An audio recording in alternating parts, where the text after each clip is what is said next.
विदेश के भी लोग उस कथा में पहुंचते हैं और अपना डेरा लगाकर कथा को श्रवण करते हैं। जैसे कुंभ में कल्पवासियों का डेरा होता है, ऐसा रुद्राक्ष महोत्सव में शिव भक्तों का डेरा लगता है। पूरे देश से लोग आते हैं और उस रुद्राक्ष महोत्सव का आनंद लेते हैं। 7 दिन रुककर कथा का लाभ लेना, कंकर शंकर की पूजन करना, वहीं पर पड़े रहकर बाबा की भक्ति को धारण करना और शिव जी से अपने दिल की बात करना। धारण करो। पार्वती, तुझे इस काशी में से कुछ लेना हो तो ले ले पार्वती, तुझे कुछ प्राप्त करना हो तो ले ले ले पार्वती। पार्वती जी कहती हैं मैं लेने नहीं, रहने के लिए आई, मुझे रहना है।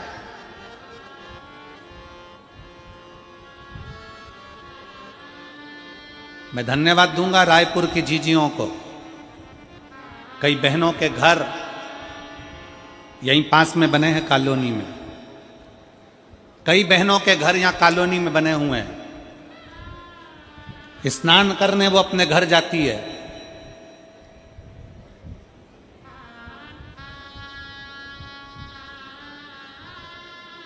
पर अपने घर में 7 दिन की शिव पुराण की कथा हो रही है, घर में सोती नहीं है, पंडाल के अंदर दरी बिछाकर सोती है।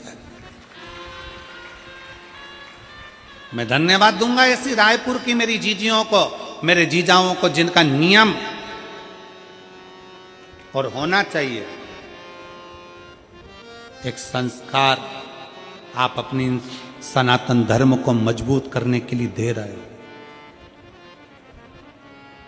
कल का ही विषय है। कल एक हमारे कार्यकर्ता ने पूछा, एक बहन जी से, बुजुर्ग माता थी, उनसे कहा माँ आपका घर तो यहीं पास में है, आप बता रही थी कि ये बस मैदान निकलेगा और मेरा घर आ जाएगा, तो आप वहाँ क्यों नहीं रहती? कहा नहीं नहीं, मैं कथा के पंडाल में रहती हूँ, कथा के पंडाल में। पूछा क्यों? तो वो बुजुर्ग माता कह रही थी कि मैं काशी में जाकर, सोमनाथ में जाकर, मल्लिकार्जुन में जाकर, रामेश्वरम में जाकर, भीमाशंकर में जाकर, त्र्यंबकेश्वर में जाकर, मैं कृष्णेश्वर में जाकर, मैं बैजनाथ में जाकर रात रात भर वहाँ एक रात्रि का विश्राम नहीं कर सकती। तो मैंने शिव महापुराण की कथा में, उमा संहिता में पढ़ा है कि अगर शिव पुराण की कथा के पंडाल में जाकर रात्रि विश्राम करा जाए तो 12 ज्योतिर्लिंग में विश्राम करने का फल प्राप्त हो जाता है।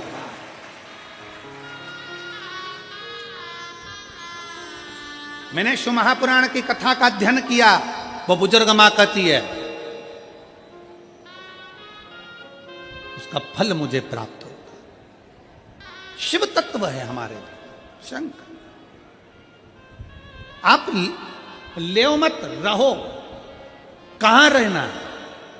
आप शंकर के हृदय में, शिव के दिल में।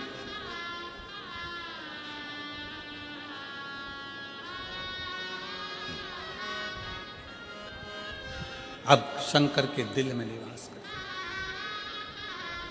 कैसे निवास कर सकते?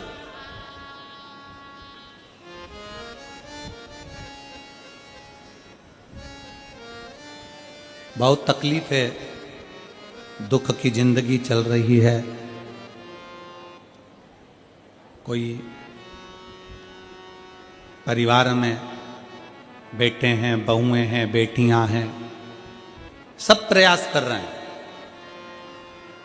बेटे भी प्रयास कर रहे हैं, बहू भी प्रयास कर रही है, बेटी भी प्रयास कर रही है कि मुझे कोई अच्छा जॉब मिल जाए, मैं उन्नति की सीढ़ी पर चढ़ जाऊं, मैं बहुत आगे बढ़ जाऊं।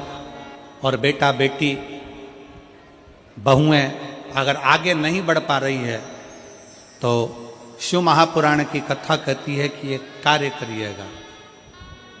एक